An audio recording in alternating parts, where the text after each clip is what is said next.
జగిత్యాల జిల్లా ధర్మపురి మండలంలోని పట్టభద్రుల ఎమ్మెల్సీ ఎన్నికల ప్రచారంలో భాగంగా ఎమ్మెల్సీ అభ్యర్థి ప్రసన్న హరికృష్ణ ధర్మపురి బార్ అసోసియేషన్ కు ఇచ్చేసిన సందర్భంగా న్యాయవాదులు వారిని శాలువతో సన్మానించారు. న్యాయవాదులతో సమావేశమై పలు అంశాలపై చర్చించి న్యాయవాదుల మద్దతు కోరారు. ఈ సందర్భంగా ఆయన మాట్లాడుతూ న్యాయవాదులను ఉద్దేశించి వారి యొక్క అభ్యున్నతికి కృషి చేస్తానని, పట్టభద్రుల అభ్యున్నతికి చాలా సంవత్సరాలుగా కృషి చేసిన విషయాన్ని గుర్తు చేశారు.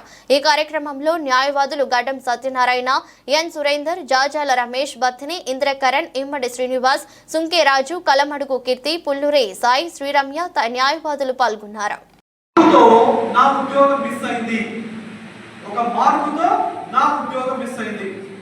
నేను ఒక 2 సంవత్సరాలు కష్టపడి చివరి దాకా వచ్చి ఒక మార్కుతో మిస్ అయింది సార్ అని అన్నాడు. మిస్ అయితే మనం ఏం చేస్తామని నేను అన్నాను.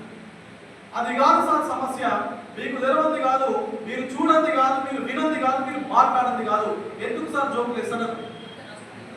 అయితే నేనేం చెప్తున్నానంటే, ఎందుకు ఆ కుటుంబం రోడ్డు మీద పడ్డది ఒక మార్కు తగ్గడం వల్ల అంటే, ఒక అభ్యర్థి, ఒక చిన్న ఎగ్జాంపుల్ చెప్తా.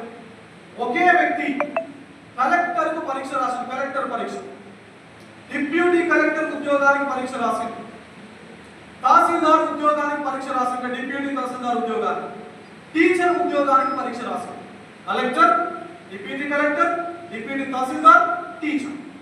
మరి రాసినటువంటి ఒకే వ్యక్తికి ఈ 4 ఉద్యోగాలు వచ్చాయి. 4 ఉద్యోగాలు. ఇప్పుడు ప్రభుత్వం మొదటగా ఏ ఉద్యోగాన్ని నింపాలి? ఏ ఉద్యోగాన్ని నింపాలి? కలెక్టర్ ఉద్యోగమా, టీచర్ ఉద్యోగమా? కలెక్టరా, టీచరా? కలెక్టర్. అంటే నాకు 4 ఉద్యోగాలు వచ్చాయి. ఫస్ట్ నాకు కలెక్టర్ ఉద్యోగం ఇచ్చింది అనుకోండి, మిగతా 3 జయరైతనా కాదు. అంటే మిగతా 3 నా వెనక ర్యాంకులు ఉంటుంది కదా. ఒక మార్కు తక్కువ వచ్చినటువంటి ఒక నిరుద్యోగికి నేను వదిలిపెట్టినటువంటి 3 పోస్టుల లోపల ఏదైనా ఒక పోస్టు వస్తుంది, ఆ కుటుంబం బాగుపడి.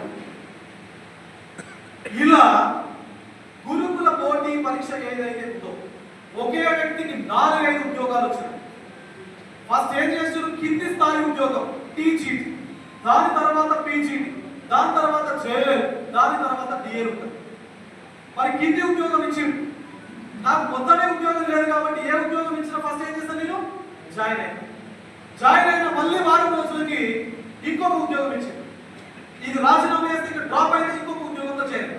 ఇట్లా ఇవ్వడం వల్ల 4 ఉద్యోగాలు కొట్టినటువంటి ఒక వ్యక్తి 4 జాయిన్ కావడం వల్ల చివరికి డిగ్రీ లెక్చరర్ ఉద్యోగంలో జాయిన్ కావడం వల్ల 3 పోస్టులు వేకెంట్ గా మారింది.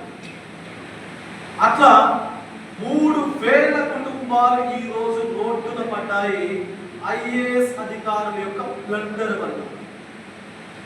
ఐఏఎస్ అధికారుల యొక్క అతిపెద్ద తప్పిదం వల్ల 3,000 కుటుంబాలు తెలంగాణ సమాజం లోపల ఈ రోజు రోడ్డున పడ్డాయి. మరి ఈ సమస్య ఈ విధంగా జరిగింది అని ప్రభుత్వం దృష్టికి తీసుకెళ్ళాలి.